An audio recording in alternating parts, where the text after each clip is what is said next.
course, there's innovative financing and there's donor support, but of course, fundamentally, education is a domestic priority and something that requires big debates and trade-offs between investment and taxation and reflecting on different priorities within public spending. So we're going to explore that with some very high-level officials and ministers in a few minutes. And a reminder, of course, I mean, we're here to talk about SDG 4 and the objectives for 2030 around education, and we know there's a huge gap in terms of failing yet to achieve the levels even of basic literacy and numeracy that have been set. There's a huge shortfall in funding and commitment and energy. There are many other challenges around austerity and different priorities for governments. But nonetheless, it's great to be here with so many senior officials from government, experts, civil society, teachers themselves, of course, at the forefront, and indeed young people to hear and exchange their perspectives. And really important also, notably in this session and some this afternoon, to hear not just from those in the education sector, but those representing ministries of finance, the funders, to really understand the complexities of this debate. So I'm going to call now, first of all, for our keynote speaker, Sanjeev Gupta, Senior Fellow Emeritus at the Center for Global Development and formerly Deputy Director of Fiscal Affairs at the IMF, to give us some introductory remarks. Sanjeev, over to you.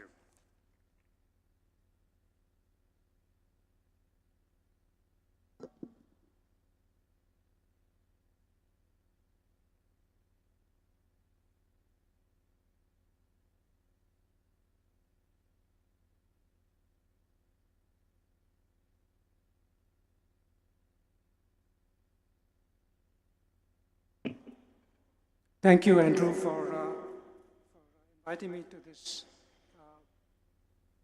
session, and I want to thank the organizers here as well for inviting me to this event.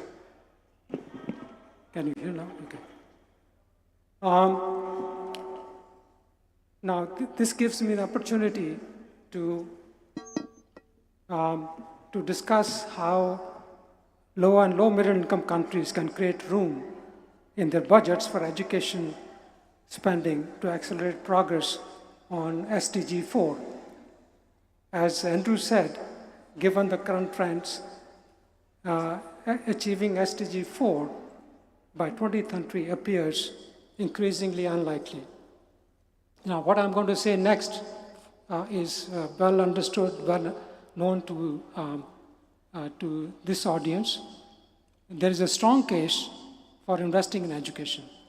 It is a key driver of economic growth and fosters productivity gains, as seen by recent experiences in several Asian countries. We also know that education not only reduces poverty, but also mitigates inequality by promoting social mobility. A well-educated workforce helps countries remain competitive in the global economy. Importantly, education generates significant spillover effects, improving health outcomes and fostering civil engagement. Now, while the benefits of education are well recognized, realizing these outcomes depends on the availability of fiscal space to fund social and developmental goals.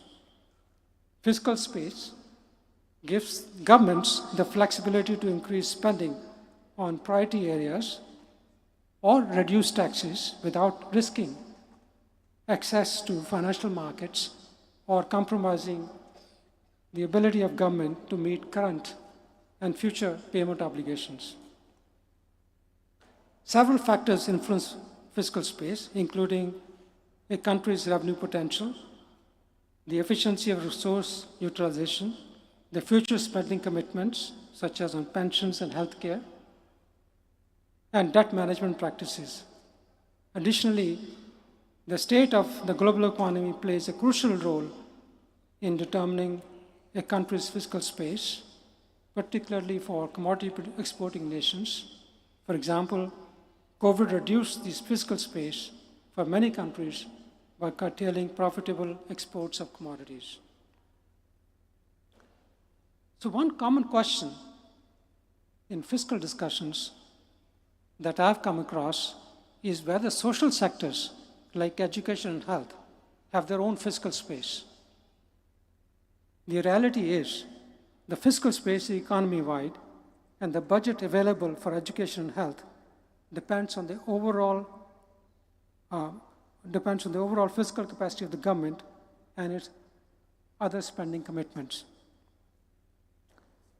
What constraints higher spending on social sectors in low and lower and middle income countries? It is important to highlight 5 factors, which I have put on the slide here, that stand out in this regard as we need to address them going forward.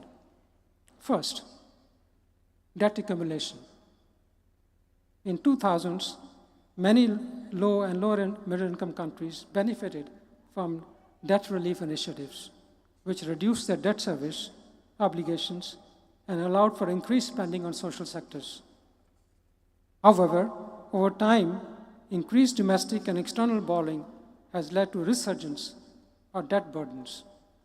Unfortunately, investments financed by this borrowing did not generate the anticipated returns in the form of higher tax revenues. The second factor, which I think we should keep in mind, is COVID-19 and subsequent developments.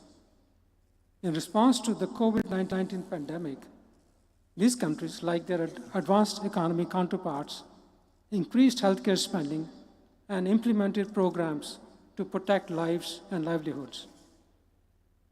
However, the decline in economic activity resulted in falling tax revenues, leading to rising budget deficits and further increase in debt to GDP ratios.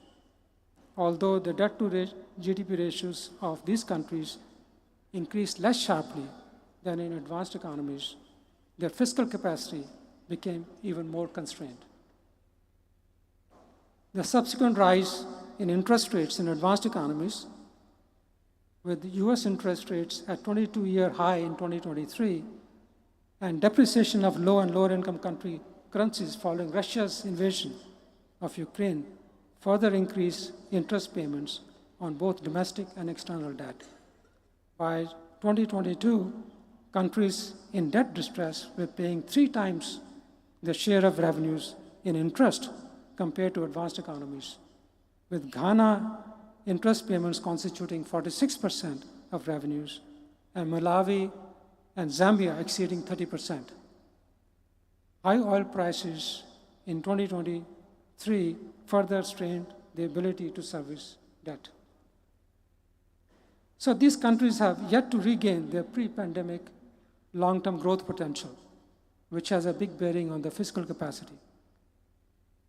IMF has estimated that due to the impact of COVID-19, they will now require more resources than before the pandemic to meet the Sustainable Development Goals. The third consideration, which is worth keeping in mind, is the restricted access to international financial markets and a reduction in donor flows. In 2023, many low and lower middle income countries, particularly in sub-Saharan Africa, were effectively shut out of international financial markets, further constraining the liquidity. With tighter global markets, these countries were viewed as less attractive investment destinations. In fact, in 2022, these countries paid more to the creditors than they received in new financing. Securing debt relief has been a prolonged process, as evidenced by the experiences of Ghana and Zambia. Furthermore, since 2022, donor support has increasingly been diverted to Ukraine, further diminishing aid to these countries. The outlook for future aid appears bleak, given fiscal pressures on donor countries and shifting geopolitical priorities. As donor countries prioritize reducing their own high debt and spending on defense and care for aging populations, a significant increase in aid to low and low middle income countries seems unlikely. Fourth, and this is an important factor to note, stagnation of tax revenues. From 2012 to 2020, tax revenues as a percent of GDP stagnated in these countries after significant gains between 1990 and 2012. In some low-income countries, tax revenue is less than 10% of GDP, far below the recommended threshold of 15% for sustainable growth. Below these levels, governments face constraints in financing productive investments and implementing progressive taxation systems. And finally, inefficiencies in public spending, and I think we need to recognize that. Low and low middle income countries allocate 6 to 7% of GDP to education and health, and up to 8% to public investments. On average, education receives about 4% of GDP, which is nearly double the allocation to the health sector, though donor assistance contributes an additional 1% of GDP in health spending. Education sector receives roughly half the amount in donor support. Despite these commitments, many countries have not achieved their public policy objectives efficiently. Research that I conducted while I was at the IMF, along with the other studies, reveals wide disparities in the efficiency of education spending across countries. This suggests that education outcomes could improve significantly without increasing current spending levels.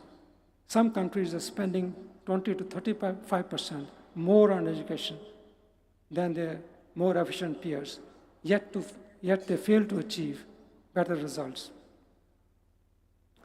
In sub-Saharan Africa, only 50% of students in primary and secondary schools meet minimum learning standards, and teacher training has declined over the past 2 decades. In Peru, the distribution of over 1 million laptops in recent years had no measurable impact on learning outcomes.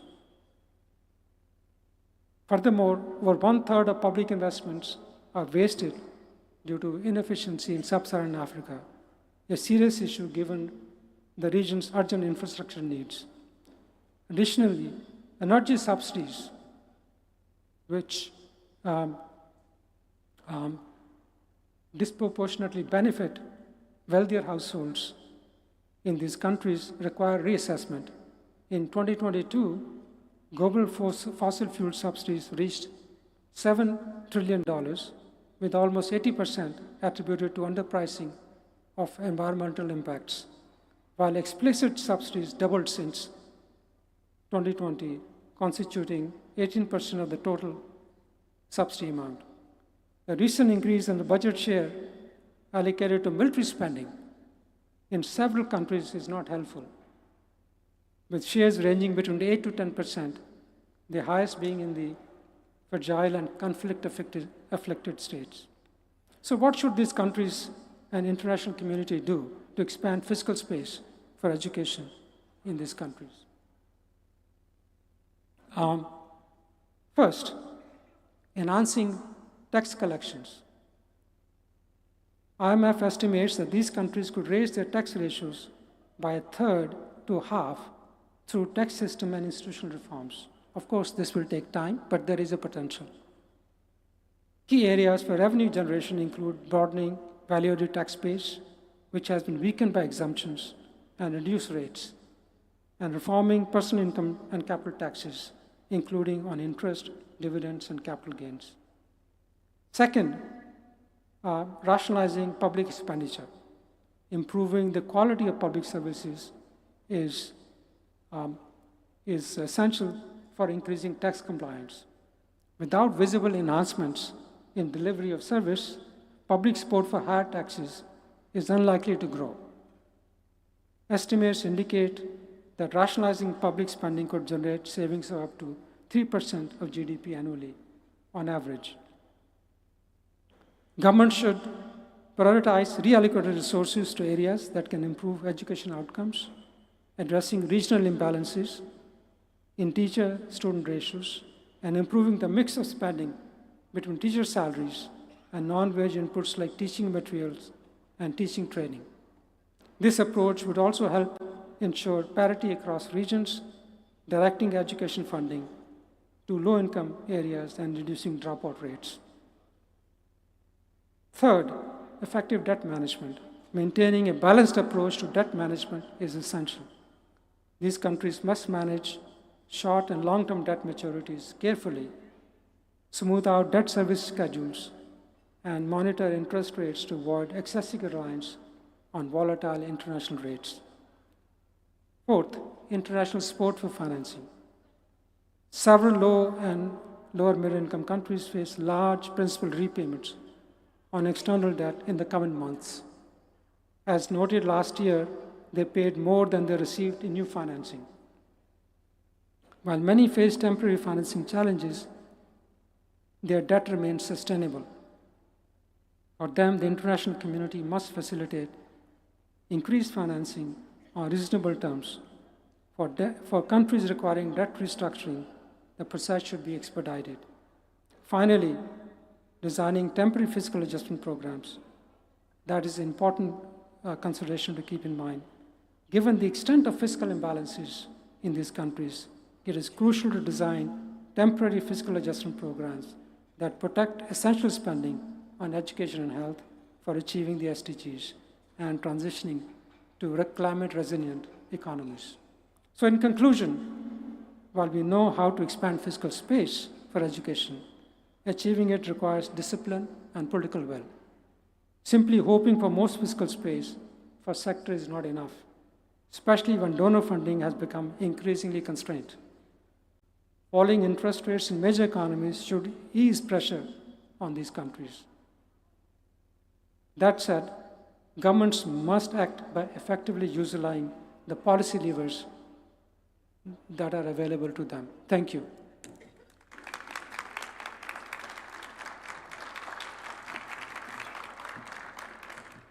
Thanks very much, Sanjeev. And now if I could ask, please, the rest of our panel to join us here on the stage. So we're going to have Mariatou Kone from Côte d'Ivoire, Lugolubo Amos from Uganda, Morgan Caro from Peru, Defwe Zue from Liberia, and of course Sanjeev, who you've already heard. Do please join us on stage.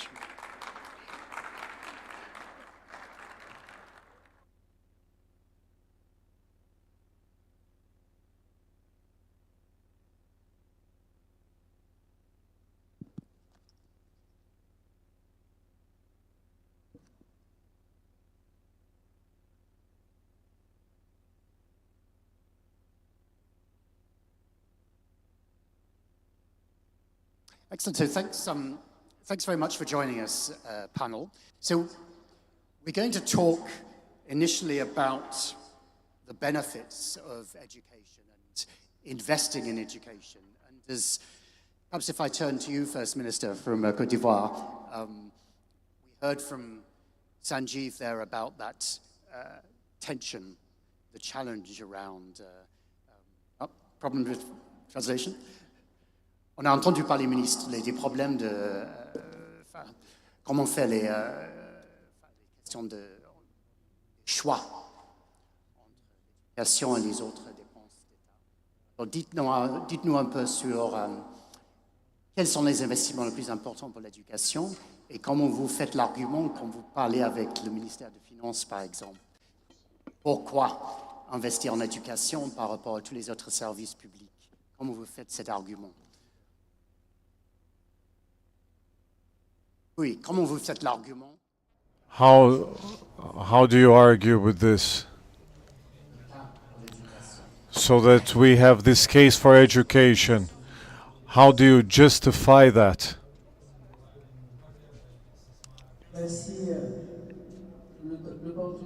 Thank you for the opportunity that you give to the Ivory Coast to raise their voices in this sense. In Ivory Coast,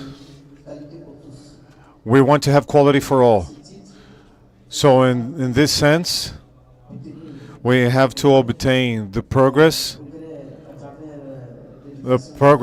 through the basic education, through the school, through the good formation of the teachers, so that we avoid kids abandoning the school, so the technology and the information and communication. So we have lots of challenges that are connected to the lack of budget,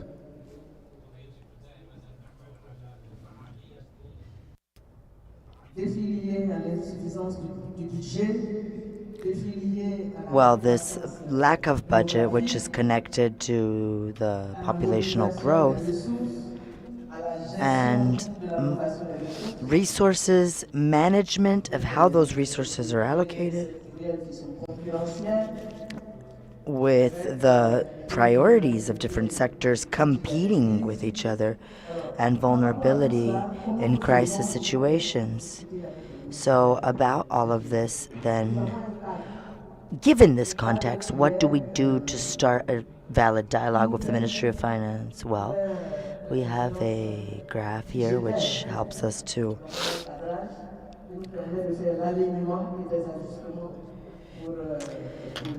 align our budget in a more concrete way. We attempt to join our immediate needs at the ministry with the priorities for investing over time. Because if we don't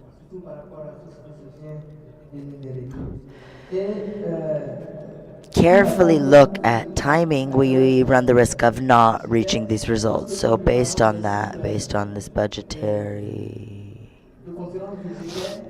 constraints and budgetary limitations, we have meetings with the Ministry of Finance, with the collaborators of both ministries, finance and education, and we talk about this at a ministerial level, considering priorities.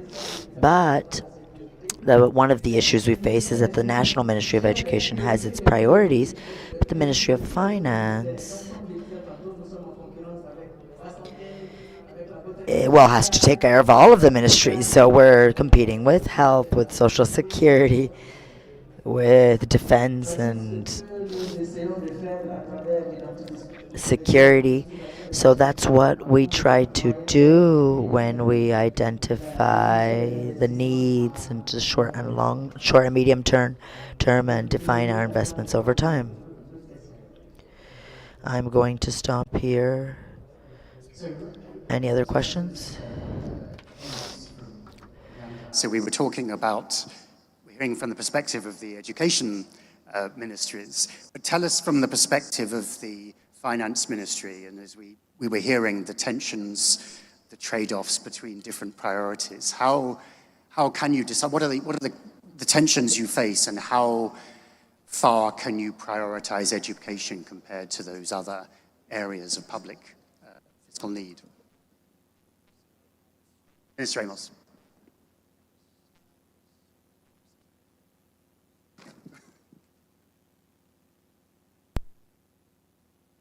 Thank you so much, Mr. Moderator.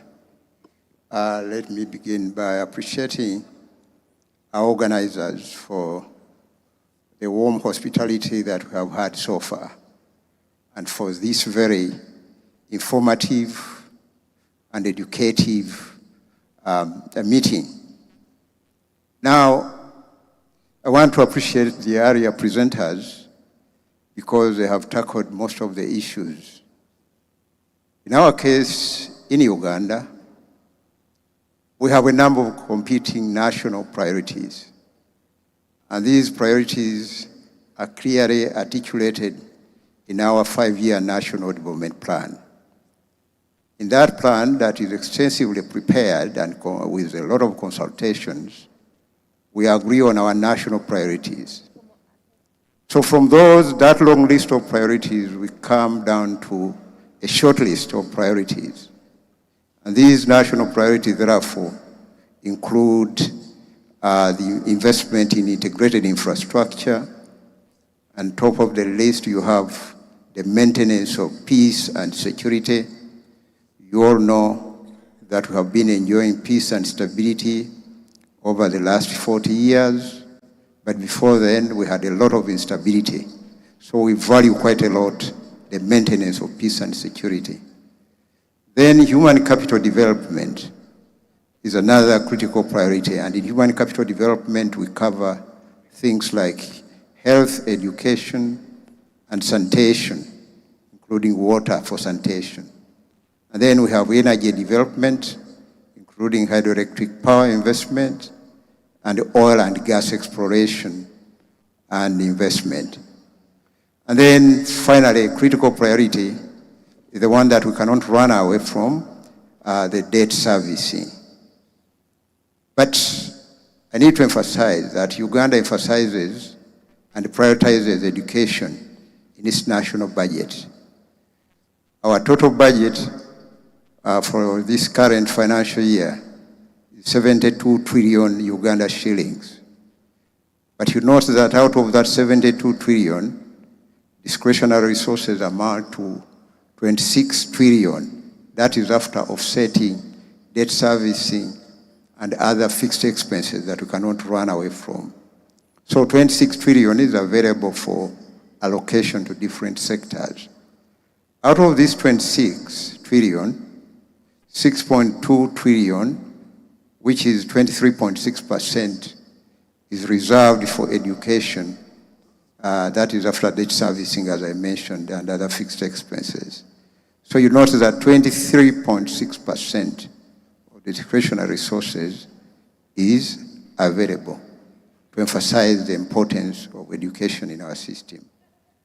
Uganda recognizes the critical importance of providing education, considering that manpower is the biggest driver for our national development. As part of this strategy, the country is financing free primary and secondary education in all public schools and providing 9,800 university scholarships. But of course, the private sector is also deeply involved in this process. Prioritization, as I mentioned, comes right from the National Development Plan, where most critical priorities have been identified and agreed upon through a highly consultative process dictated by the National Planning Act. We have a whole legislation to ensure that we consult widely, and that process we determine priorities. But in addition, we have a national economic model to determine GDP growth. And in that model, education is one of the parameters that is fed. And we have established that this education is one of the key parameters that spur economic growth for both the medium and long term. And this further subjected to cabinet and parliamentary approval. After running the model by Ministry of Finance, then we have to present this to the cabinet and then to parliament. And from history, they all agree that education is a critical national priority. So our long-term goal is to transform the country from a peasantry to a prosperous society by 2040. And we believe that one of the key anchors in this transformation is the quality of human resources, because it provides the labor for both the public and private sectors, and is also a source of entrepreneurs who contribute to sustainable national development. This manpower also boosts the performance of all national priorities, such as the army, peace and stability, industrialization, science and technology, and many other sectors.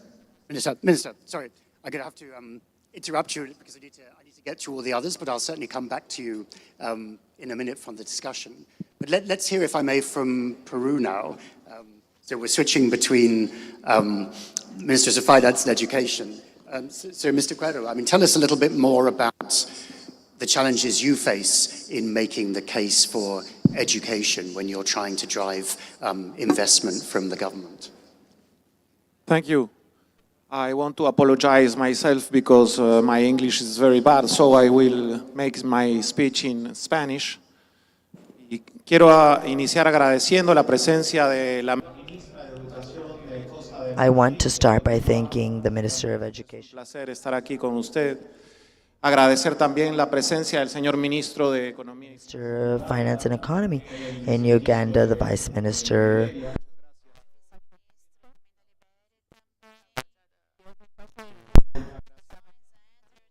Thank you for.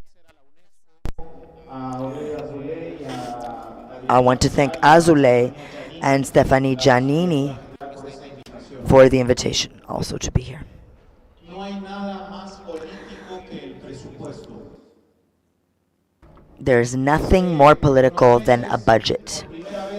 Recently, in the recent history of Peru, for the first time, the Minister of Economy and Finance of the government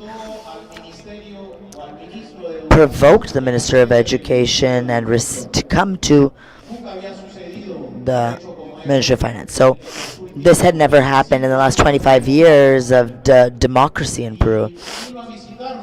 Well, the Minister of Finance came to the Ministry of Education so he could exactly see what to do to improve budget for education based on a decision that the President, Dina Boluarte, decided. That decision offered incentives to public education in Peru and also supported the increase of teachers' salaries in basic education and also assured the necessary resources to create new infrastructure which is updated, contemporary, and connected to the world of labor that can be totally employed and assure technologies for youth. This means that Peru, in the last 25 years, has multiplied its budget for education.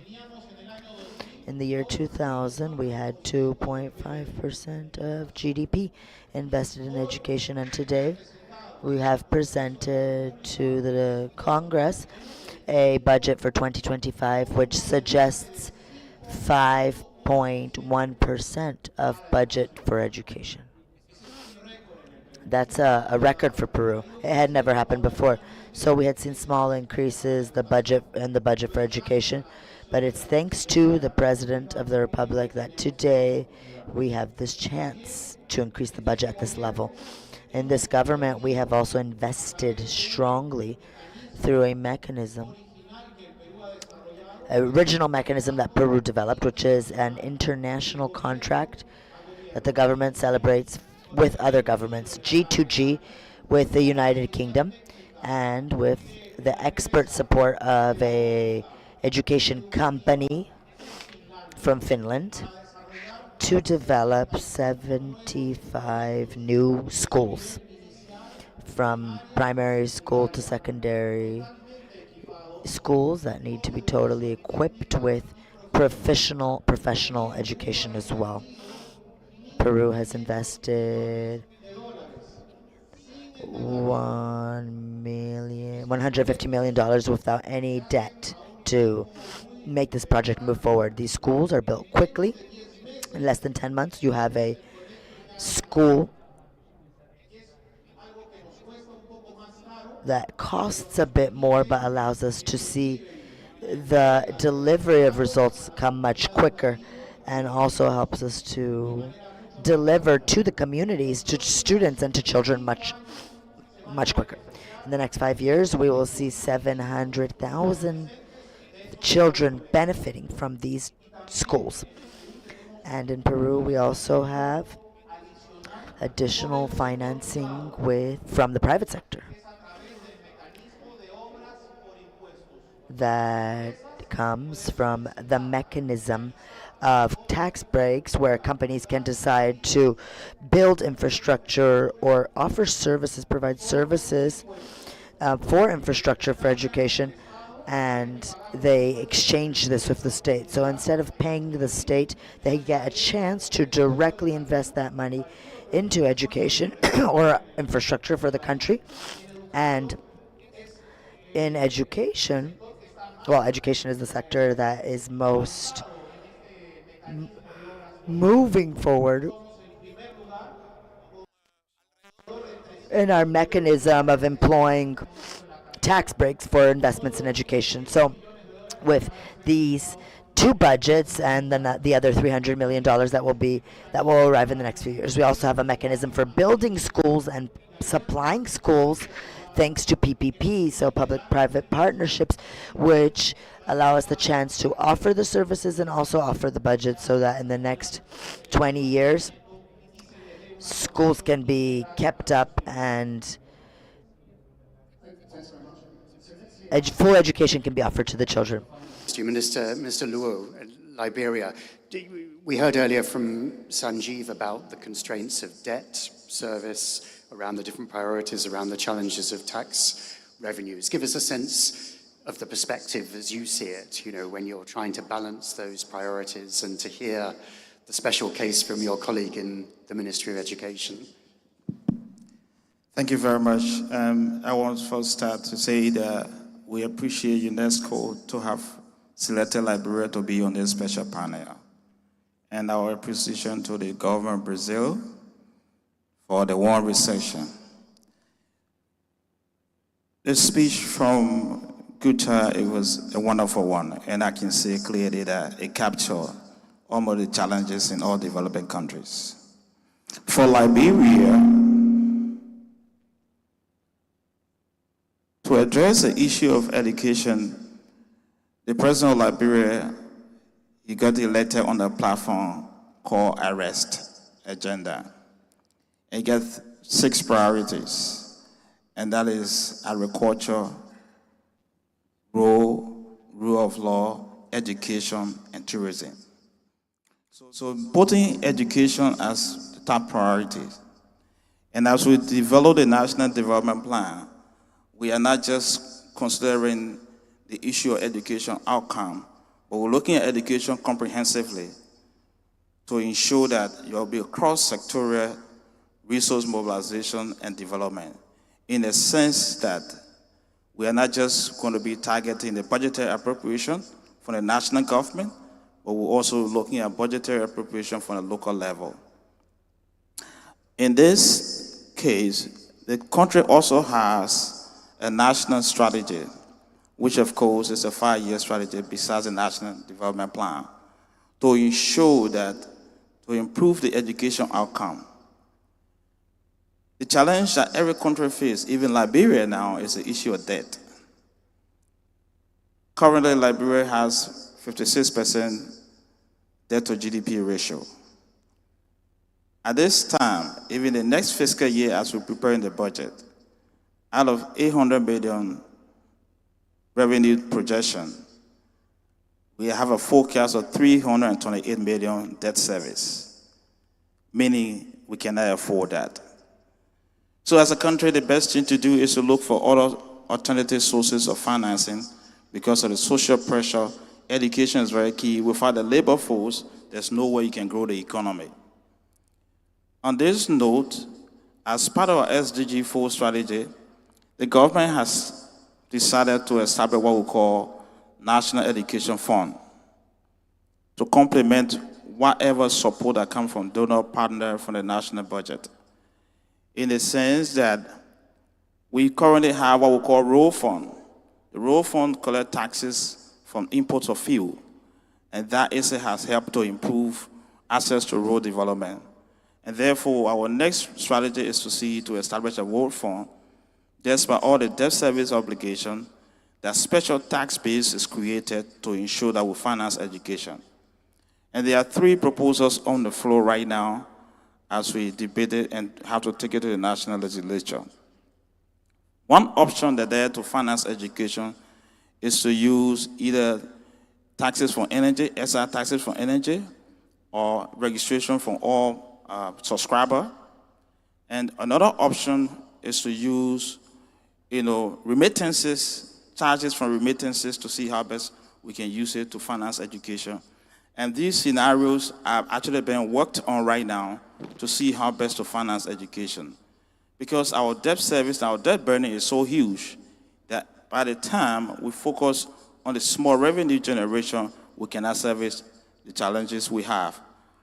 Now, the priority under President Boubacar is to see how best, under the arrest agenda, is to see how to move Liberia from concessional-based economy to knowledge-based economy. Therefore, we need more financing for education. That is, we're going to ensure that we currently have free education under the policy for primary education and secondary education. But the quality is another challenge. Therefore, we want to see how best to finance it and ensure that we have productive workforce. For those who are already, 3 options we have. For those who are out of school, there's a possibility, and right now we have what we call alternative learning opportunity, where we got adult education. And with the local taxes that will be coming from the county level, we'll actually finance this. And besides the local taxes that are coming from that, there's a proposal for us to use our real estate taxes. And that is part of our domestic resource mobilization strategy. And this domestic resource mobilization strategy is to strengthen how best to finance education, health, and rural infrastructure. In addition, Liberia is seeking, we want to appreciate a GPE and a World Bank, where there's a matching grant is given. So we want to ensure that to finance our education, as we do the local tax generation to match it to education financing, that will become the fund where partners will actually contribute to, as we are doing right now with the Rural Fund. One important thing that I want to speak on here is the skill level. Education is very much important. Sometimes the credentials are there, but what is lacking across Africa, including Liberia, is that skill sets that contribute to the domestic production or knowledge level that will actually bring about productivity in the economy is a challenge. And therefore, we are encouraging, making sure that early childhood education becomes free for all parents. And right now, we have proposed what we call national service. It's a new proposal to see that government give free education to up to tertiary level. Then what happened to the labor force? What happened to the graduates from the university? What happened to the students that graduated from high school? So the national service program is intended now as part of a trade-off decision while investing in it, so that students will be able to provide volunteering services, also tutor and teach students at a lower level to improve skill set. And besides the tuition-free program, which is up to vocational level, the national service program will also be able to generate income as a subsidy to enhance education financing. People who actually come from vocational institutions are serving on the national level, whatever production they carry on, income from the production will be used to also finance education. So these are some of the proposals that Liberia has now in terms of how to finance education and meet the debt burden. Thank you. And just to follow up, so you hinted at the possibility for some increase in tax revenue. How much scope is there politically to increase tax? And actually, if you do increase revenue through taxes, to allocate some of that extra money to education? Right now, tax increase had actually, from our tax base now, we actually have 6% of GDP. Right now, it's challenging. But what is important for us to do, education financing, we have actually gave 15% of our budget to education for the first time to increase it. We want to reach a minimum of 20%, but for now, we have 15%. So with the increase in taxes, mainly remittances and transfer, the only effect that there is to ensure that to increase our tax base. Besides increasing, one of the challenges we have in Liberia is we don't focus more on real estate tax collection. So we are encouraging at a lower level, once the real estate taxes are collected, the community and the school administration and local government will work together. By the way, one of the things also we have is that we now have what we call Local Government Act. The Local Government Act is giving 40% of whatever tax generated in the county or in the district to local government to increase productivity. And that is will also be tied to education and health. So Sanj, did you want to come in? Yeah, please. Merci. Bon, sur la question du financement, je voudrais, il y a un panel qui va passer tout à l'heure, enfin, dans lequel on va intervenir tout à l'heure, mais je voudrais d'ores et déjà dire que pour la Côte d'Ivoire, l'éducation est au cœur des priorités du gouvernement. Et parce que 4% du PIB est consacré à l'éducation. 22,4% du budget national est consacré à l'éducation.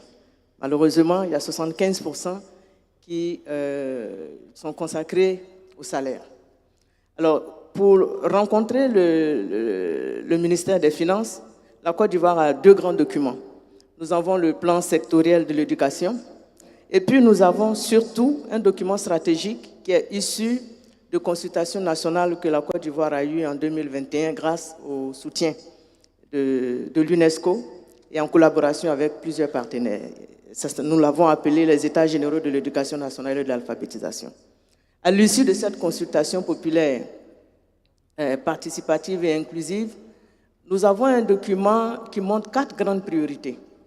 La première priorité étant l'amélioration des apprentissages. La deuxième priorité, la valorisation de la profession enseignante. La troisième priorité est l'amélioration de l'éducation non formelle. Et la quatrième priorité étant l'éducation numérique. Donc, 4 grandes priorités consignées dans un document avec un montant de financement pour chacune des priorités. Donc, 42 leviers. Alors, c'est ce qui nous permet de parcourir le monde pour trouver les financements. Donc, quand on va à la conférence budgétaire, il y a cette priorité, il y a ces différentes priorités, mais nous sommes confrontés à plusieurs situations. Il faut tenir compte des imprévus. Et dans les imprévus, je voudrais dire pour la Côte d'Ivoire, nous sommes un pays traditionnellement hospitalier. Donc un pays qui reçoit des immigrants. Et de plus en plus, nous recevons des gens qui fuient le terrorisme, des gens qui fuient, des populations qui fuient la guerre, qui fuient les crises et qui viennent en Côte d'Ivoire. Pour cette seule année 2024, nous avons à l'école primaire 20% de nos effectifs qui sont constitués de non-nationaux.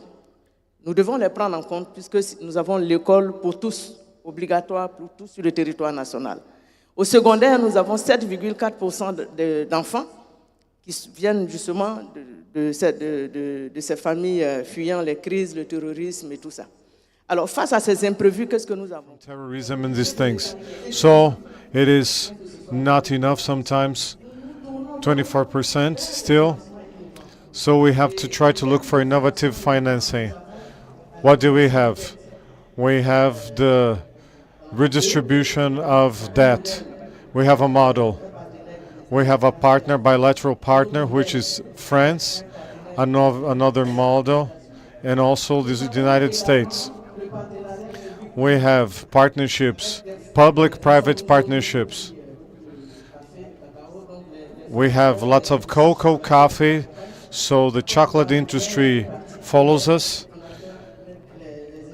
So we have lots of industries doing that as well.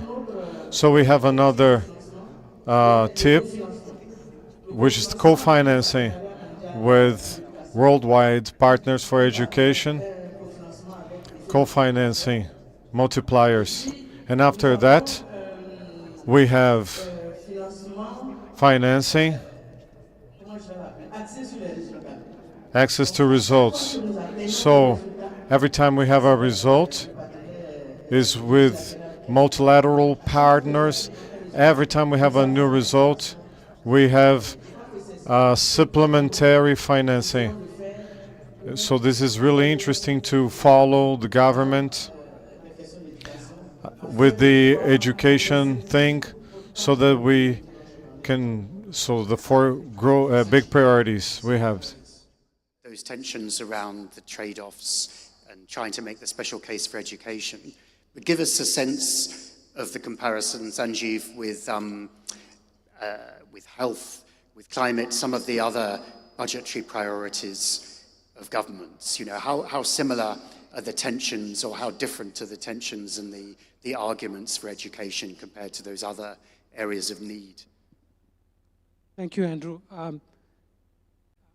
Very interesting listening to ministers who are managing finance and ministers who are looking at education.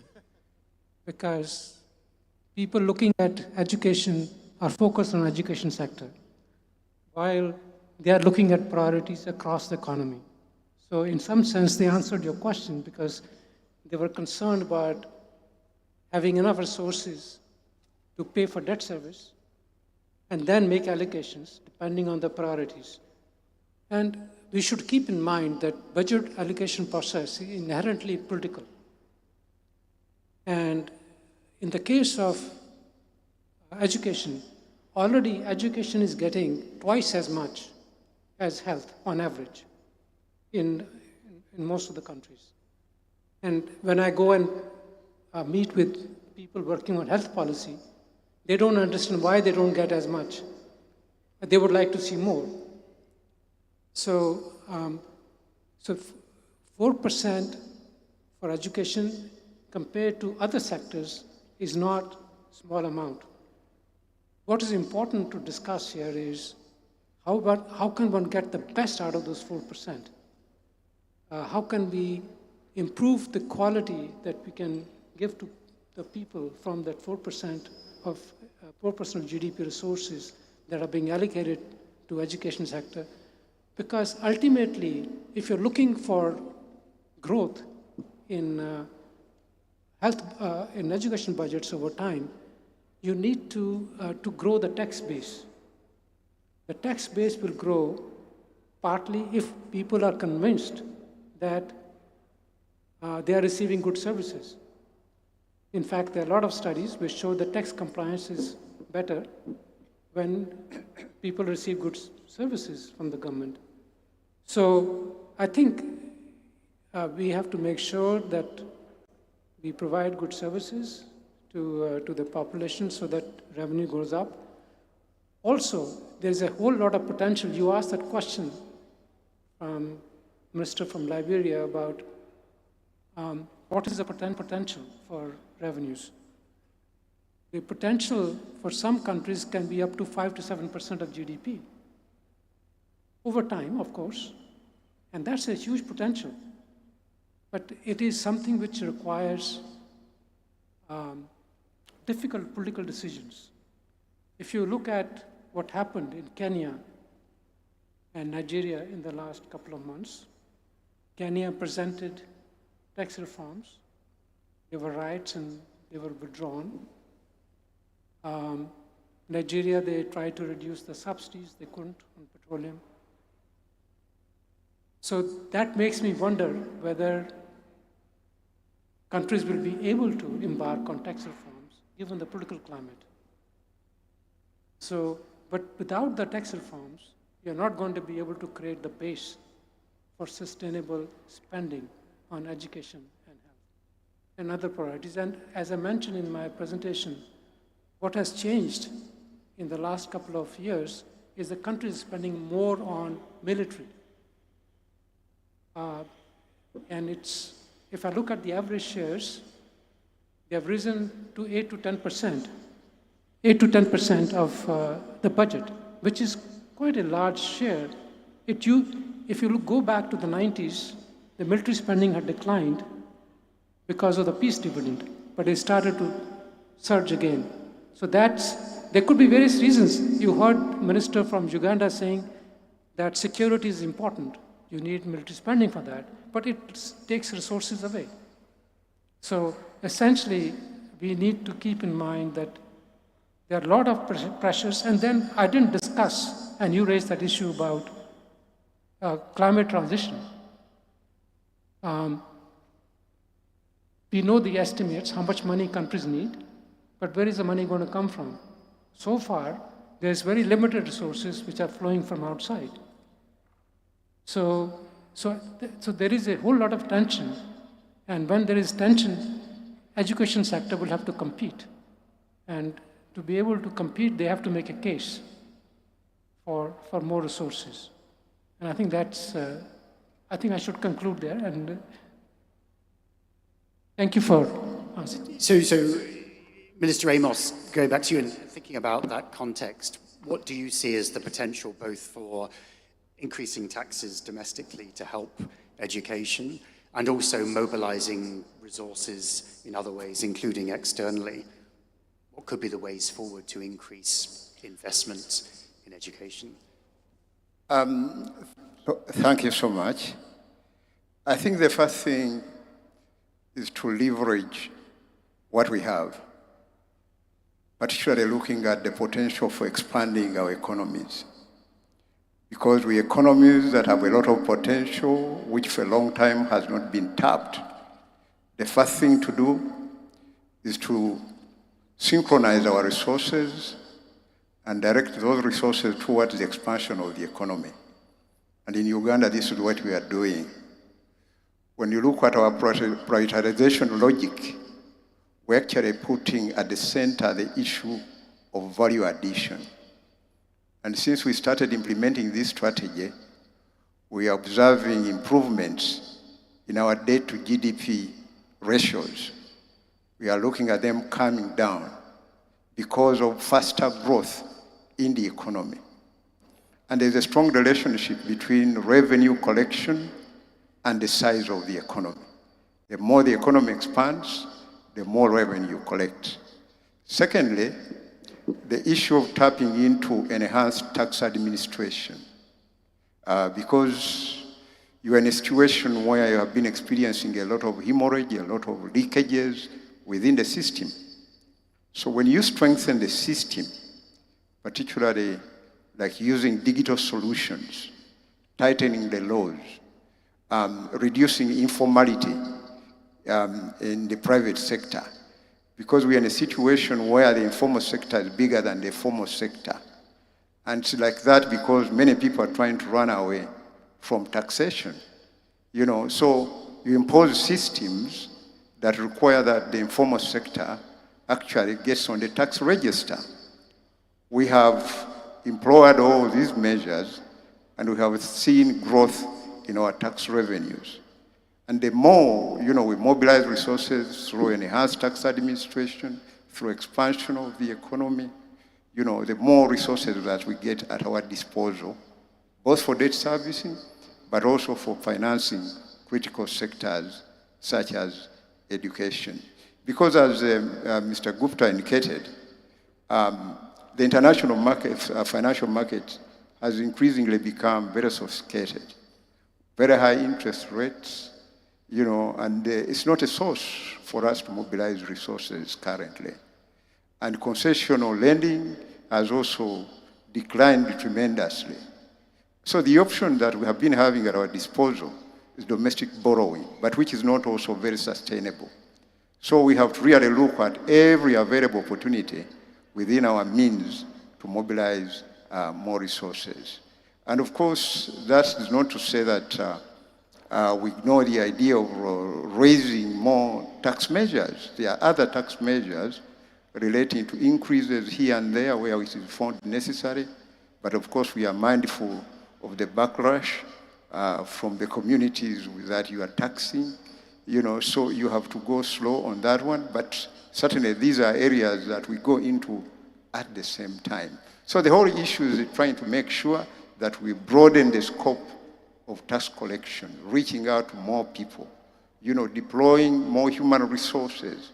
The number of people that actually collected taxes for us within the Uganda Revenue Authority, you know, that is enhanced so that the ratio keeps improving of the tax collectors versus the taxpayers. So I think those are some of the measures that we've been deploying, and that has worked out quite well for us. Thank you very much. Thanks. So Minister Kone, you talked a little bit already about some of the ongoing plans. What might be areas of particular focus for you going forwards if you were to consider how to deliver improved educational outcomes, particularly in a relatively short space of time, so within a political cycle, to be able to demonstrate results?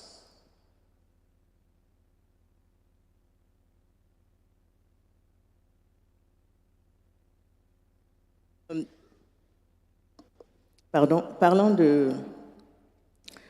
de résultats par rapport à tout ce que nous avons pu obtenir, je crois que nous avons différents niveaux, aussi bien au niveau primaire qu'au niveau secondaire, par rapport aux différentes priorités dont j'ai parlé tout à l'heure. Je voudrais dire qu'un de nos défis, c'était les infrastructures. Aujourd'hui, grâce aux différents financements cumulés, nous avons de nombreux collèges de proximité pour rapprocher. Types of financing that are available, we are able to bring schools closer to parents and bring parents closer to schools. We have programs, a program called the National Program for Early Learning, Early Childhood. And today, I'm going to put my feminist hat on. When I arrived at the Ministry of Education, Côte d'Ivoire was classified as one of the last countries in terms of learning. In 2014, we were the last. And then in 2019, we are amongst the last by 2019. And amongst these, with these results, we are still working to improve education in Côte d'Ivoire. So we obtained financing which allows us to train our students starting in kindergarten, then primary and secondary school. And primary school, basic education, those are our results. And after 2025, will probably no longer be the worst. So primary and early learning has improved. Now, when we think, ever since 2021, we look at children's real level of education. So for primary and secondary education, we have improved. And we also like to say that one of our priorities is training professors. Traditionally, teachers should aim for continued education, capacity building, and improving their skills. And thanks to our partners, we have been able to strengthen the capacity of our professors that need continued education in order to be well prepared and well aligned for the world. We are open to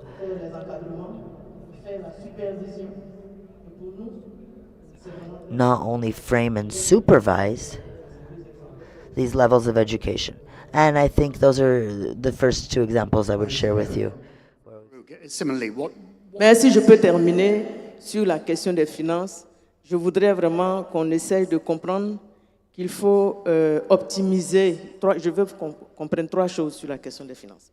La première, c'est qu'on puisse optimiser et décentraliser le financement. Je crois que l'exemple de la Côte d'Ivoire nous aide à comprendre cela. La deuxième des choses, c'est qu'on puisse améliorer la traçabilité des fonds. La traçabilité et la redevabilité. Et puis la troisième des choses, c'est qu'on puisse, vous avez vu toujours avec l'exemple de la Côte d'Ivoire, qu'on puisse favoriser des partenariats avec le secteur public, avec le secteur privé et également au niveau international, qu'on puisse favoriser des financements innovants comme je l'ai présenté et également qu'on puisse favoriser de nouveaux partenariats traditionnels. On a ceux qui nous financent habituellement, mais l'ouverture vers d'autres partenaires pourrait également nous aider. Merci. Minister Quero, in Peru, what more can you see in terms of scope to accelerate and intensify investment with results in education? Sí, el caso peruano también es interesante porque es uno de los países que tiene menor presión tributaria en América Latina. Y yo diría que no es el problema del financiamiento el más importante para impulsar, proyectar y mejorar la educación pública, ni siquiera para financiar los proyectos educativos. El principal problema es más bien legal y político. La obra pública en el Perú, para hacer un colegio, por ejemplo, puede generar una serie de trabas, de obstáculos, y un colegio puede demorar 8 años para ser construido, para 1000 alumnos. Y por supuesto ese es un reto que tenemos que enfrentar. Por eso hemos buscado el G2G. For the G2G to leave national legislation and protect ourselves from the legal disputes and accusations between private and public sector and the concessions or builders. So we need to create these partnerships. Another important point is that 60% of budget goes to regional governments and municipal governments. And today in Peru, which is a united state but with a very decentralized management, local governments can invest in schools and improving different educational projects which are innovative and are connected to new technologies. The decision of the president to focus on the budget for education and the political need to allow us to be in agreement in Peru. So last year, on the 22nd of October, last week, 27th of October, we signed a global pact for education with our partners, with the private sector that wants to invest in education, because investing in the private sector's investment in education is very important. 30% of the investment is into basic education, and 60% of private investment and of the effort at a university level is private. So we need to work together with the private sector. We want to work with the private sector, and they are signatories of the Social Pact for Education. The Congress, with legislators and the mayors and the associations in civil society and NGOs have all signed, as well as international cooperation, UNESCO obviously with the United Nations.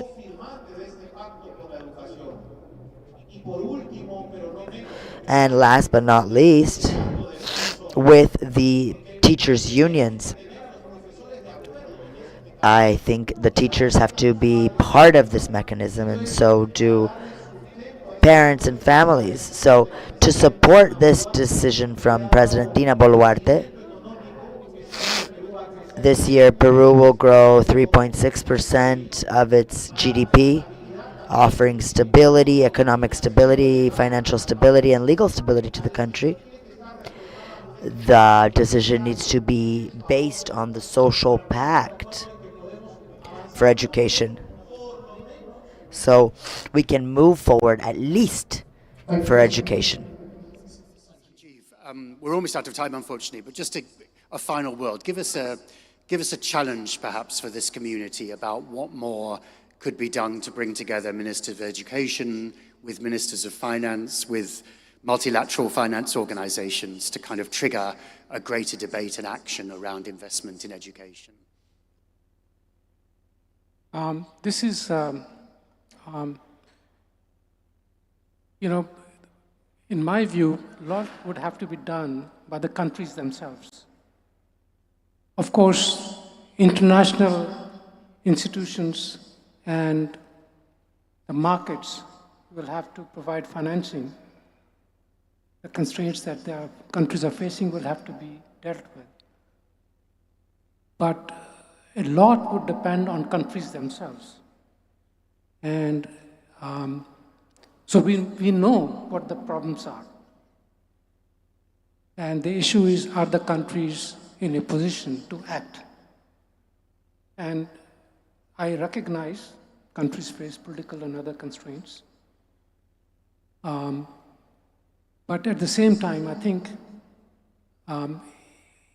one cannot expect the resources to come from somewhere. They have to be generated internally. I mean, Peru is in a fortunate position, but the other countries are not, that they are competing for resources for education. And I feel that they have to make a case for additional resources in the very comparative process by focusing more on outcomes. Because a lot of discussion we've had here has been in terms of allocations. But we should also be looking at outcomes. What have the outcomes done over time? Have they improved? Have we managed to make a case for more resources for the sector because outcomes are improving? How do we fare in the international test scores? So I think those are the things which we should pay more attention to, and not just focus on getting more resources from the budget, because budgets are going to be tight. Minister here talked about growth. Growth is the biggest creator of fiscal space. But what is happening is, if you look at the projections for the next 4 or 5 years, the growth outlook is not that great for Sub-Saharan Africa or for other regions of the world, except for Asia. So that means growth is not going to generate resources to the same extent as countries were able to benefit from in the 2000s, in the early 2000s. So that's basically, when you ask me, I think the countries will have to look inside and see what they can do the best. Of course, the international community will have to ease the financial burden on some of the countries. They have to come up with, some of the countries are facing extreme liquidity constraints. We heard about Liberia, where they're paying such huge amount on debt service, similarly in Uganda. There has to be a way to deal with it. But, and that will release resources for education and health. But ultimately, much of the work will have to be done by countries themselves. So a tough road ahead, but focus on outcomes. And thank you, Sanjeev, and thank you all the ministers for some really interesting and dynamic perspectives, both on the challenges, but also of some of your innovative responses. Do please thank our panel.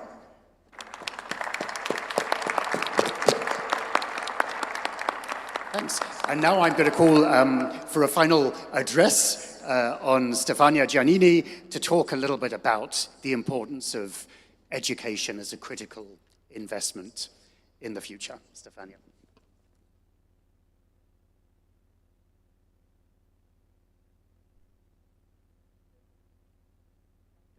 No, it doesn't work. Hello? Okay, thank you. Good afternoon, and thank you so much. So inspiring, this panel. Please, another round of applause. We are not so generous with you, as you should be. Really so inspiring. I mean, I have a beautiful speech, as usually. My team is supporting me a lot, but there are many things that I wish to keep from this conversation. And first of all, let me say, we are very happy to see ministers of finance and ministers of education having this open, frank discussion about challenges, opportunities, and why it's so important to make the economic and political case for investing better and more in education. I do agree almost with all the points you raised up, including our keynote speaker and our great moderator, Andrew Jack, and Mr. Gupta. There is maybe a point, which is the starting point of my short wrap-up, and then I go to my mission, which is presenting our homeworks at the international community on this point. And the point is that is education as a public service, but most importantly, as a human right, as a fundamental human right, negotiable? That's the question. If it's not negotiable, by definition, whatever the outcomes of education, it must be prioritized. That's, I think, the starting point. This doesn't mean that the sector does not have the duty to be more accountable, results-oriented, focus on the best policies to be improved, be open to an intersectorial approach to education. That's what we are actually doing in developing our SDG 4 roadmap from now to 2030. This doesn't mean that the education sector must, let's say, as we are doing now, stop to talk each other, to discuss about education between educators or ministers of education, respectfully, dear Minister, Honorable Minister, who are all of you with us here in Fortaleza. But the very important first point is that education is not only a common public good, it's a basic human right. So when I hear from Mr. Gupta that health and education are almost the same in terms of the budget, allocation of budget, it's very good, it's very important, it's not surprising. And that's why education as a sector must do all the best to speak with one voice and send this message, which is a political message. So this is my first point. Then on the other side, despite the main efforts we are doing, despite finance ministers having a clear mind about the role of education to improve many other priorities, peace and security, for sure. Without mindset and people, young people now and citizens, critical thinkers in the future, peace is not to be taken for granted. Peace is not simply absence of war. Peace is very much the result of preconditions to have stability. So that's why it's important to invest in education to reach out to the objective of peace. Once again, a human development and human capital development has education as a main pillar of all of this strategy. So it's important to see that this discussion is bringing already very much good results, I would say. But on the other side, we know from our figures, the very latest report, Education Finance Watch, which is a joint effort from the World Bank, UNESCO, GEM report, and Institute of Statistics, we know that 41% of low and lower middle income countries didn't meet neither the established, long-term established benchmarks of at least 6% of GDP and 20% of total public expenditure. And it's not only a question of domestic financing, it's also the international ODA, which is dramatically decreased recently from 2022. So the international landscape is not encouraging too much. And this is why it's so important that we speak loud and we make a strong case for investing more and better in education. And within the high-level steering committee of SDG 4, which is the governance mechanism to make the agenda going ahead with the concrete results from now to 2030, we made our homeworks, and that's why I'm here to close this panel.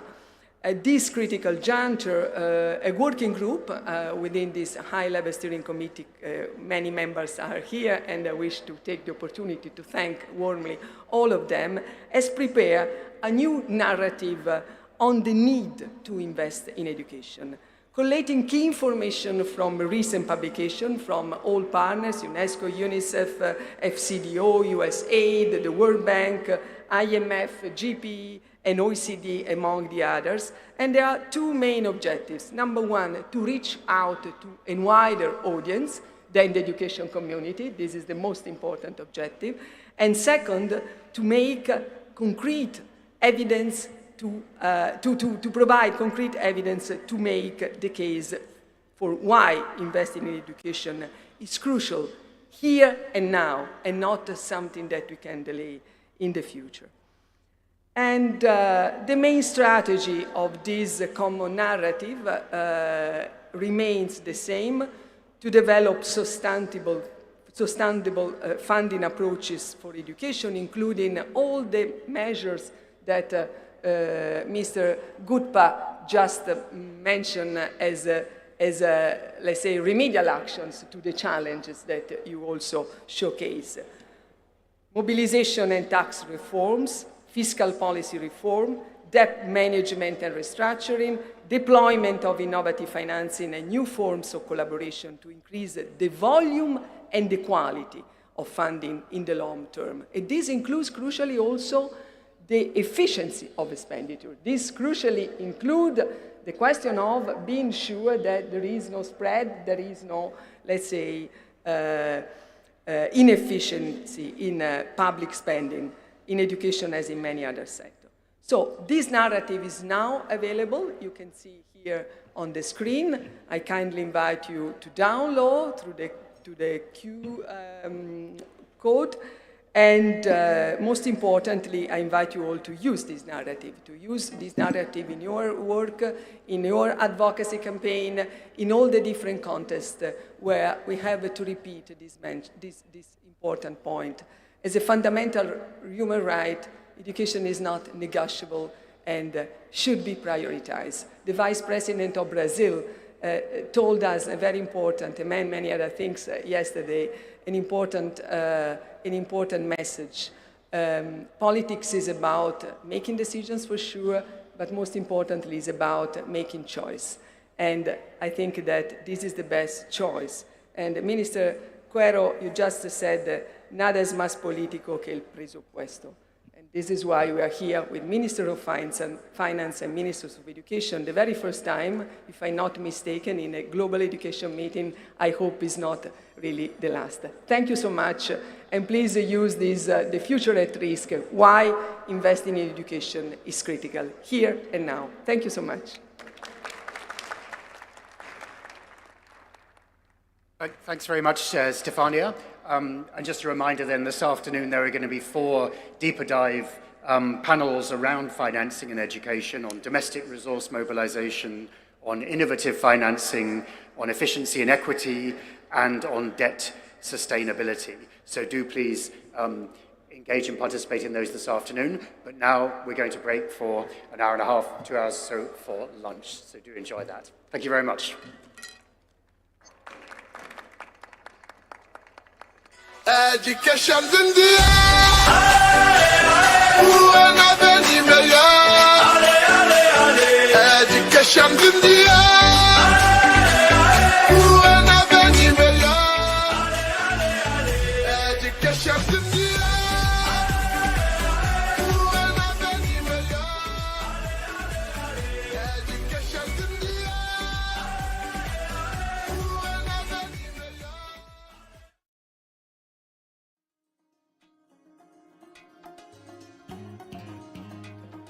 At 1:30, the side events will begin in rooms A, B, and C. Again, that is at 1:30 in 15 minutes, to be followed by the parallel sessions happening again on the second floor.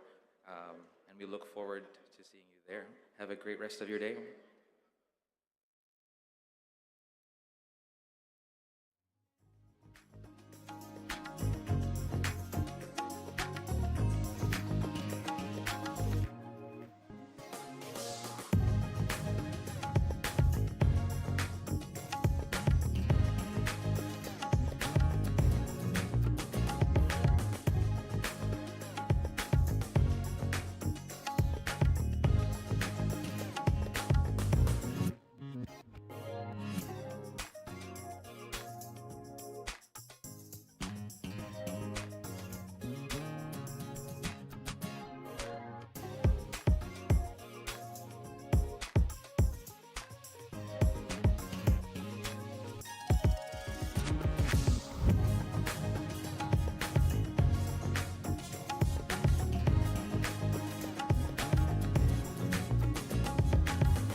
Test. Hello, everyone. So, as we are ready. Olá a todos, já que estamos prontos.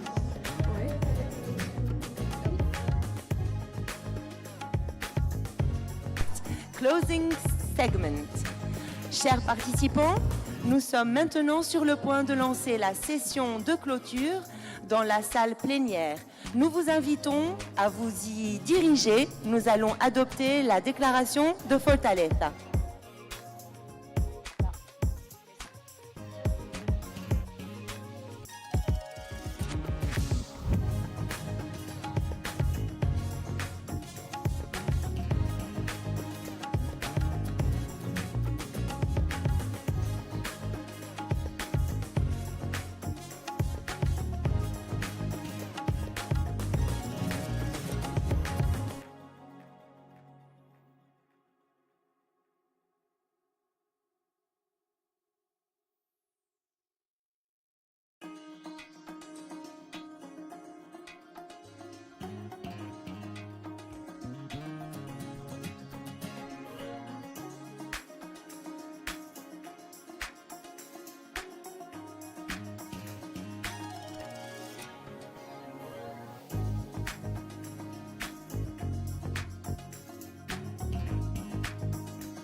everyone that is still standing within the room to just please have a seat at this time as we're about to commence our closing ceremony.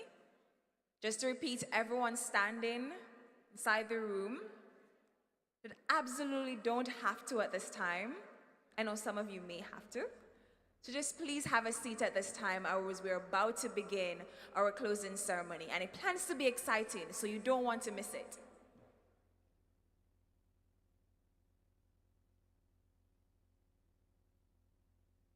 Thank you so much. Excellencies, ladies and gentlemen, welcome to the 2024 Global Education Meeting closing ceremony. My name is Christina Williams from Jamaica, and for the past 2 days, I have felt a sense of positive energy and a promise for progress. And yes, I know there has been some sobering data about what we need to do when we get back to our respective countries and communities, but I still feel this stubborn sense of purpose from my government officials, from civil society, from the funds, from the young people, that we are going to work together to ensure that we change our communities and our countries for better, not just for the 2030 education agenda, but also after that. What are your impressions, Elon? Thanks, Christina. But I'm actually also curious to learn more about everyone's impressions here in the room. But personally, again, my name is Elon Enverga, and I'm here from the Philippines. And Jamaica, Christina coming from Jamaica, myself from the Philippines, everyone coming from all over the world. I think it was just a beautiful show of people coming together under one roof for the same purpose. And I think we can take that mentality when we go home, when we start taking the things that we learned from the last 2 days and making sure that we start moving beyond just the words and moving beyond just the promises and the commitments, and making sure that when we go back home, we actually start taking these actions and putting things into implementations, and reminding ourselves that what we are doing at home is also happening all over the world, because we all are working together for the same goals for the SDG 4. Speaking of the last 2 days, we're going to take this time, take a moment to look at our screens above and around so that we can review some of the takeaways from the many sessions that we've had over the last 2 days.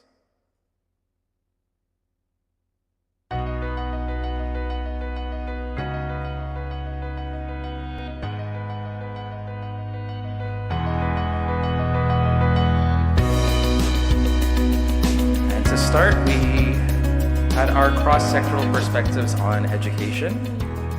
Firstly, on climate and the environment.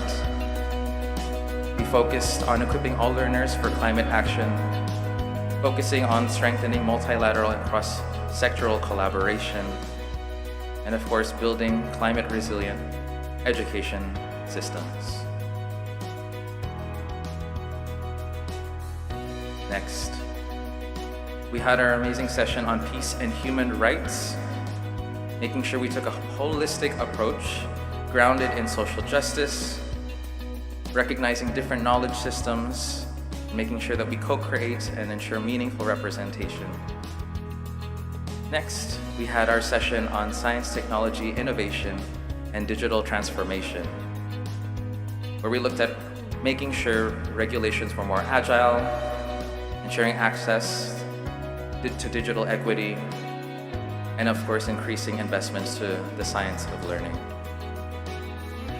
Moving on to the session on gender equality, we have our takeaways here above. We looked at capacities and target investments. We looked at transforming sector-wide gender discrimination, and of course, reinforcing integrated multi-stakeholder mechanisms, prioritizing youth-led and grassroots organizations. And lastly, we had our session on health, nutrition, and well-being, which emphasized building connections, sharing responsibility, strengthening coordination across all sectors, and of course, investing in school leadership. Then we looked at accelerating progress towards SDG 4, looking at early childhood, for example, quality education, foundational learning. We want to ensure that the curriculum is aligned with scientific knowledge, developing foundational skills, data collection analysis, for evidence-based policies and strategies, and ensure that we have sufficiently trained educators with a conducive working environment, because we must pay our teachers, right? Yes. Youth and adult literacy programs. We want to ensure that we have lifelong learning, because it's not just about young people, it's also about our adult students as well. For pro-marginalized, gender-transformative lifelong learning, and we must have adequate, sustainable, and innovative financing for that. We want safe and resilient schools. This involves climate preparedness and resilience, whole of government, whole of society approaches to ensure safe, inclusive education. And we must endorse and implement comprehensive school safety frameworks. Indigenous peoples and linguistic diversity is so important. We must have inclusive and rights-based legal and policy frameworks, actively engage in our minority populations, and promote multidimensional empowerment of teachers and learners, culturally responsive teaching and curriculum as well. Digital technology. This must be accessible through public governance and quality control. And this must extend into online and digital realms, and we must strengthen these platforms as we build digital competencies of teachers to help them better leverage these new tools for our learners. Now moving into more familiar sessions, which were just this morning, you'll see some of the takeaways that should be still fresh in mind. Of course, talking on education for sustainable development and global citizenship with a nice focus on social emotional learning in our curriculum, in our assessments, ensuring families and communities are engaged, and that learners' feelings and emotional well-being are deemed as a prerequisite for learning. Next, of course, we had equitable access, quality, and mobility in higher education, leveraging on innovative financing mechanisms and harnessing digital solutions and AI. Next, we had skills for an uncertain world of work, ensuring learners benefit from continuous upskilling and reskilling, definitely ensuring that we equip learners with digital skills and strengthening inclusive and very important evidence-based TVET policies and systems. Very important to the teacher and myself, valuing diversifying and investing in the teaching profession, absolutely working on improving teachers' working conditions, developing social dialogue frameworks and spaces for teacher participation in co-creation and decision-making, and absolutely the safety and well-being of our teachers. Next, our session was on governance of and leadership in education, bridging the gap between ministries and schools, investing in improving state capacities, and last but not least, reminding ourselves of the importance of school leadership. And then we had a high-level dialogues of financing of education. So important because we definitely need more money to go into education in our different countries and communities by broadening tax bases and reducing tax evasion. We must enhance the international cooperation framework to combat illicit financial flows and boosting fiscal resources. And we definitely need progressive tax reforms and prioritize transparent budget allocation. Innovative financing. We have to enhance our legal frameworks, policy, capacity, and data systems. And we have to also scale these innovative financing instruments, whether through standardization, pooled resources, or improved metrics. And of course, we must also work towards strengthening our partnerships. Equity of investment is also key, through targeted funding to high-need, underdeserved regions for maximum impact, based on evidence prioritization. And of course, we have to establish transparent monitoring frameworks to ensure that the money is going where it needs to most. And of course, that's sustainability. We have to strengthen our debt management frameworks. We have to enhance our fiscal discipline by once again improving transparency and in reducing inefficiencies. and we have to incorporate innovative debt relief mechanisms to maintain critical spending on public services without compromising our development. And look at these lovely photos. Probably you see yourself on screen. And I think you really rounded out a really incredible 2 days. Amazing takeaways. Let's give ourselves a round of applause.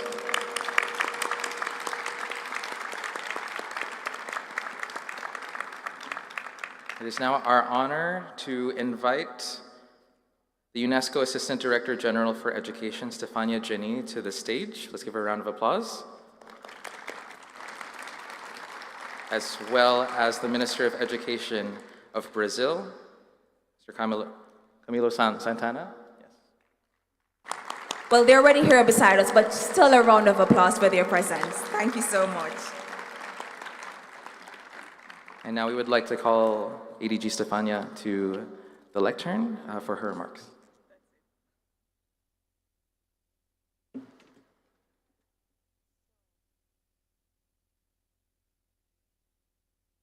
Excellencies, dear partners, distinguished guests, dear colleagues, really 2 intense days, as we could see from this wrap-up, this summary of dialogue, solution, finding, renewed commitment to achieving SDG 4.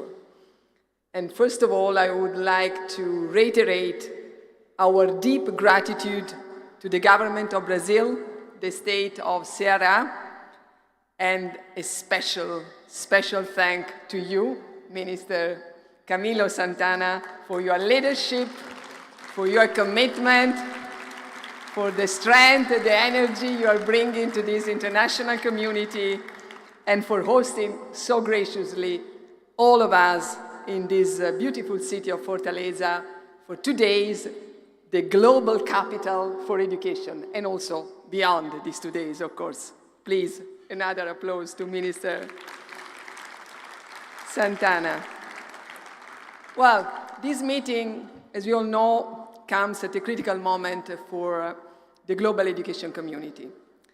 With just 5 years from now to 2030, the global crisis of equity and inclusion in education, unfortunately, remains as deeper as ever, as our data just released showcase. We know all that we must do more and we must do better. Recognize that transformation requires target approach tailored to each country's unique challenges, strength, and resources. Since the 2022 Transforming Education Summit, countries have followed very different, varied pathways toward transformation. That's what we are monitoring now, from securing consistent education funding to prioritizing teachers and embracing digital transformation. We see that progress, while complex, is within reach. And now, we are here for a very important final step in this meeting. It's about the Fortaleza Declaration. And if our destination is SDG 4, let me say that the Fortaleza Declaration is our compass. Shaped by extensive consultations across regions and constituencies, the Declaration reaffirms education as a human right, not a negotiable human right, and a public good, and emphasizes the urgent need to address the global education crisis, here and now. It highlights the importance of equity and inclusion, which are also the top priority of the Brazilian G20 presidency, and the role of education in addressing global challenges such as climate change, conflicts, and the need for multi-sectoral collaboration. It advocates for ways to increase education financing, recognizing education as a real strategic, long-term investment, essential for economic growth, sustainable development, and peace. It also underscores the critical role of youth and teachers as the real agents of change. And now, I would like to invite all of you to express your support for the Fortaleza Declaration, possibly by giving a warm round of applause.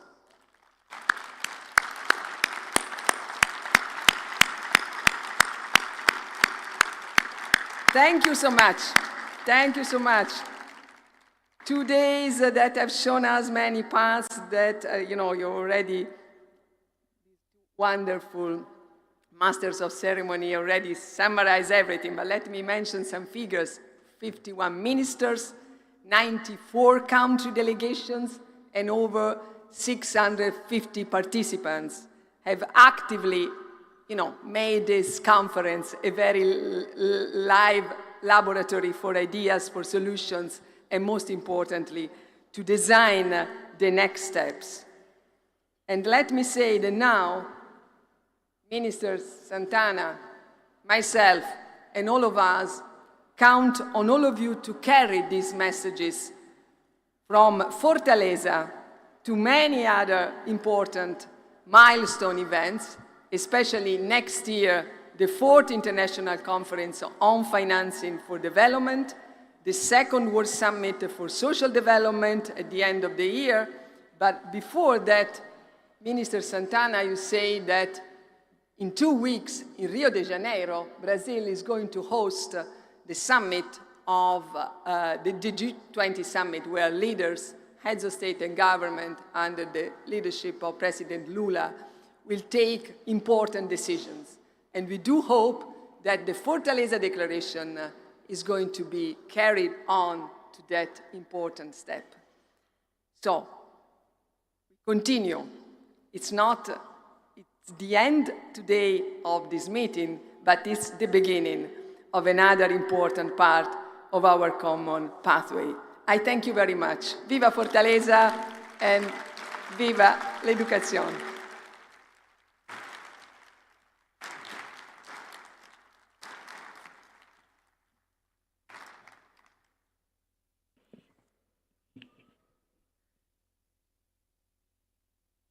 Thank you so much, ADG. I want another round of applause, please, for the Fortaleza Declaration. I feel as if all the work that we have done together to put into that declaration, they deserve something a little bit more energy, please. All your hard work. It's your hard work. Yes.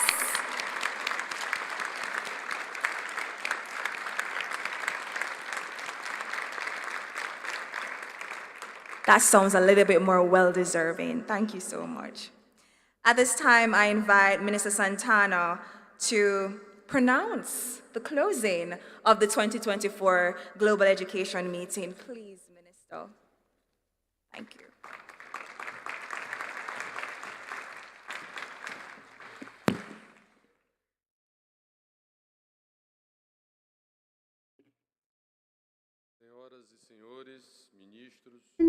Ministers, Stefania Giannini, Secretary General,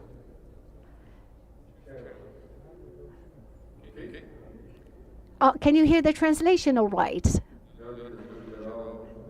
Ms. Stefania Giannini, I greet you in the name of all the workers at UNESCO and the representatives of the other international organizations here, colleagues, members of the high-level committee for monitoring the SDG number 4.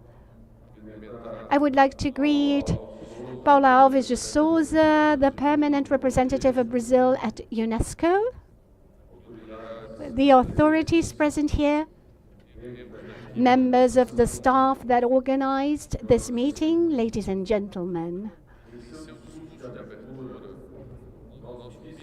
In his opening speech, our Vice President mentioned the charter of this organization to remind us that the war start in the mind of people. So it's through the minds of people that we will defend peace, that we will build the defense of peace. UNESCO was born in 1945 to fight fascism, and it completes its 80 years of life, very valued, as shown in the high participation at this forum, because some of the challenges that the world was facing at that post-war are as current as ever. In these 2 days of meetings, we dealt with a series of them. The technological transition we're experiencing, the gap for racial equality, the gender issues that negatively affect the education of women and girls, the inequality in access for people with disabilities, the effects of extreme climate events that are more and more extremes on education, and the excluding effects of illiteracy, and the urgent need to value the professionals who work in education, and the federative governance, tax justice, external debt, and mobilization of resources. As our director Giannini said, the question what to do regarding these systems has been answered. We have the objective of sustainable development. We have within each country the plans, national plans and priorities that are aligned to the global targets.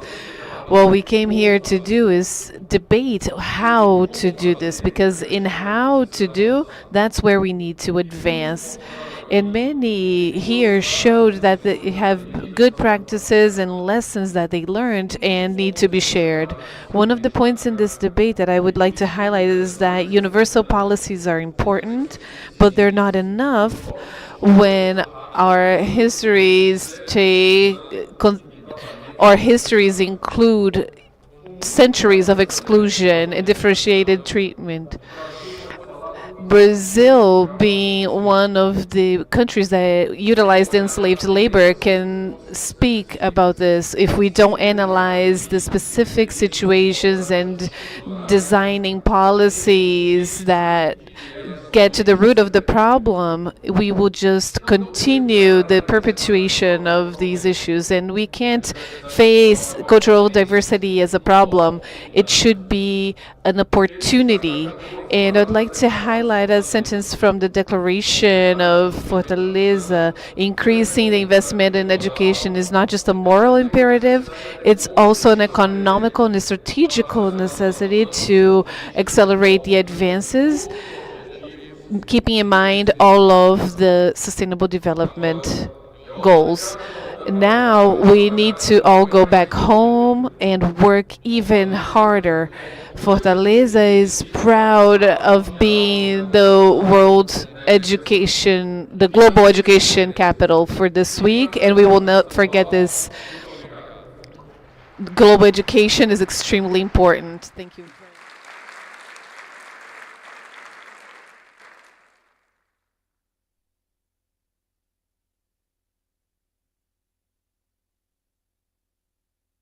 Thank you again, Minister Santana. A warm round of applause for his leadership, and thank you so much for welcoming us so warmly to your beautiful country. And taking off and using the Fortaleza Declaration, full of aspirations, we'd like to introduce to you this short video from children and their aspirations and their dreams for education.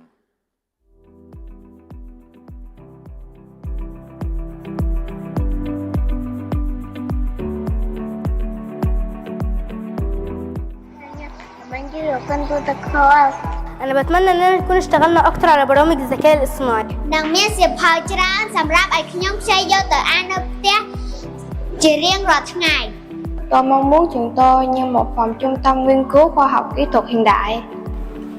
อยากให้คนหูหนวกสามารถเข้าเรียนร่วม Programs through which girls can have access to strong female mentors. Polio où les filles se sentent en sécurité, valorisées et où on pourrait suivre ses passions sans avoir peur d'être freiné par les stéréotypes de genre. Que los estudiantes tengamos autoaceptación y respetos hacia nosotros mismos y hacia los demás. मेरे सपनों का school ऐसा है जहाँ पे छात्र अपना सपना देखे और उसे पूरा करने की काबिलियत भी उसके अंदर हो.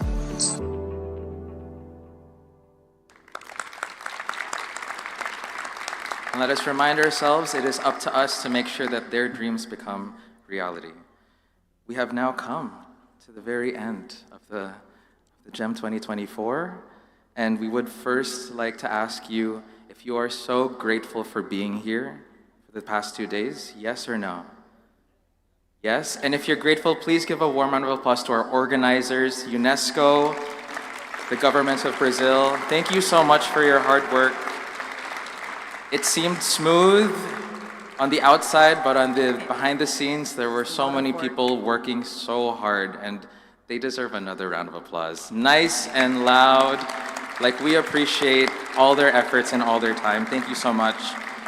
We'd also like to thank all the amazing speakers, all the ministers, all the staff of the venue, all the exhibitors outside, and of course, our interpreters. We'd love to give them a warm round of applause. Thank you so much.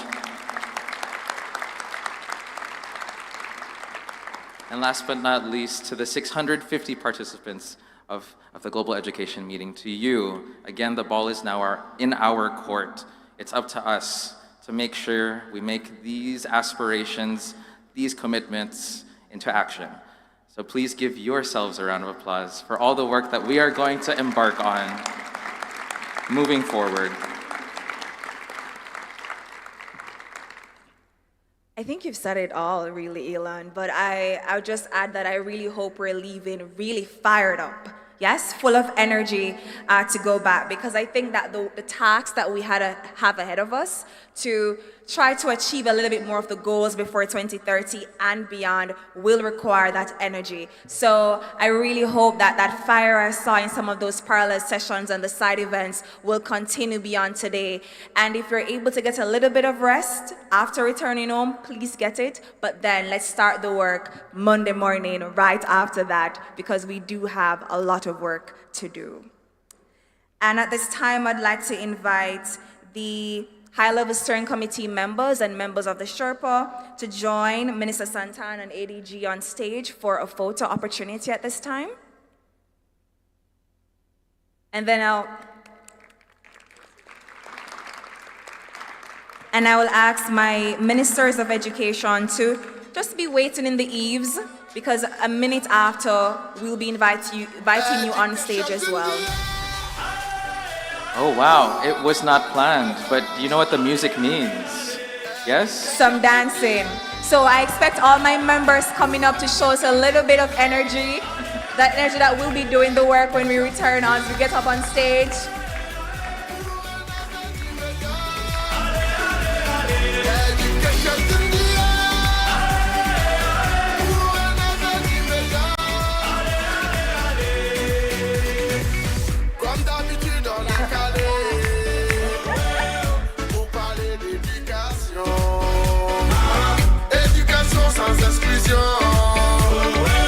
Filles, garçons et réfugiés, transformons l'éducation et ça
so much. I'd like to invite the ministers on stage now at this time to join the HLSC and Sherpa members. And we're playing the music again for ministers to join us, also clapping as they join us on stage because we're keeping the energy going. So we can play the music, and my ministers, please join us on stage. Thank you.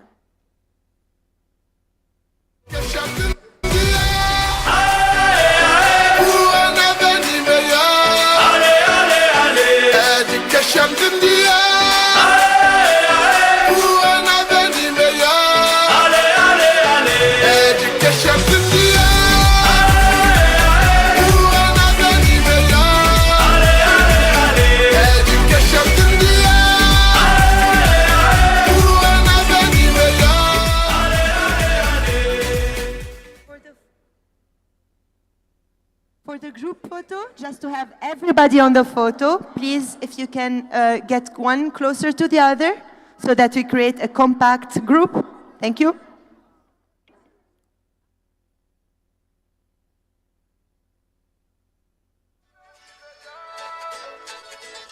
Education's in the air. Pour un avenir meilleur. Education's in the air. Pour un avenir meilleur. Education's in the air. Pour un avenir meilleur. Education's in the air. Pour un avenir meilleur. Comme d'habitude on est calé pour parler d'éducation. Éducation sans exclusion. Filles, garçons et réfugiés, transformons l'éducation et sans hésitation. La technologie, c'est pour nos avenirs. Transformons l'éducation et sans hésitation. La technologie, oh, oh, oh, oh. Education in the air. Pour un avenir meilleur. Education in the air.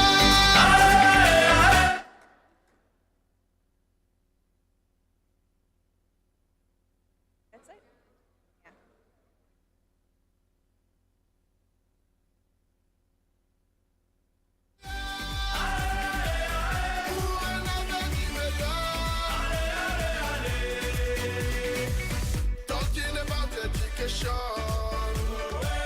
it's not only for the boss. Lifelong skills everywhere.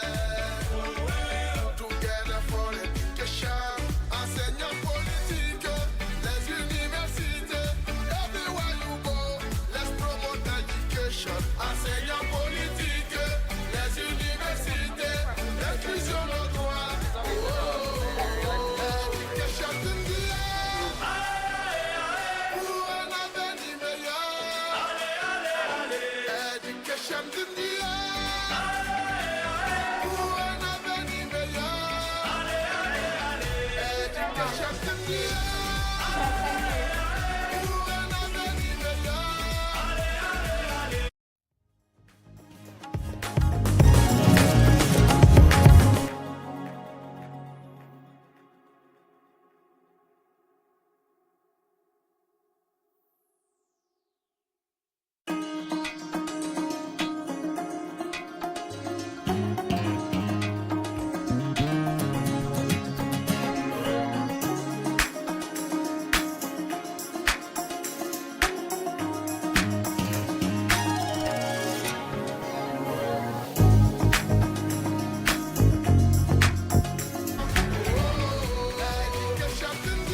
And with that, the 2024 Global Education